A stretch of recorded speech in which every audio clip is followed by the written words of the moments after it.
Yes, hello there. My name is Impression of Don Wasserman. First name, Impression of last name, Wasserman. I'm a Russian cousin of Mr. Don Wasserman.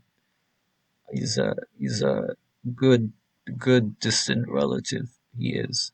Uh so anyway, as you can hear me through my very lo-fi recording, I've got here a musical piece I've produced in this DAW, and I've applied this Vulf compressor.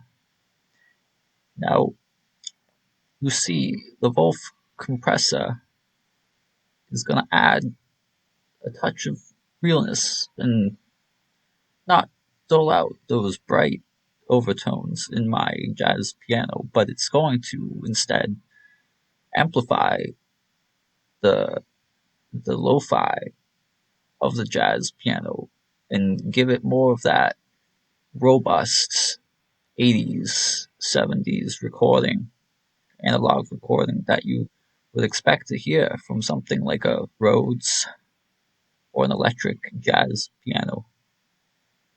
Anyway, let's demonstrate by first turning off the Vulf compressor. And actually, we want this one to turn off. We're going to test out the piano here. So let's go ahead and see how that sounds. Okay, maybe it's easier to hear without all the noise. Let's try it again. Okay, so as you can hear, it sounds pretty good on its own, the way it's set up, but it's almost as if it's like stale bread. It's this piece of stale bread. We're not trying to eat stale bread. You might find that it's very hard. Um, but what we're going to do is add the Vulf compressor here, and now give it a sound check. Oh, instantly you can hear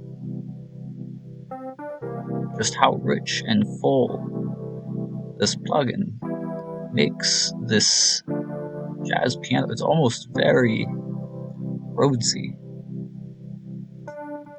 Now, as you can see, there's quite a difference between the non-Vulf compressed jazz piano and the Vulf compressed jazz piano. And now I want to demonstrate it with all the other instruments, that of which I've equipped with the Vulf compressor. Now, let's go ahead and just give it a quick sound check here and take it from the top with all the instruments. Oh yeah, you can hear just how much crunch that snare has. Oh, it's a very good mid-range sound. And you can see here with these drums as well that without them it's much brighter and it's hard to hear the other instruments in the track. You also risk going over in the higher frequency range, but with the Vulf compressor you don't have to worry about that. Instead, what you see and hear are a drum kit tucked in very nicely into a bed with a quilt that's woven with so much careful detail in this mix. This mix is the bed, and the Vulf compressor is the bed sheet, you see. I've hoped that you've gotten something from this demonstration here. I want to thank you for joining me today, and checking out the Vulf Compressor. A huge shout out to the Vulf crew and band and to GoodHeartz. Thank you so much for this plugin.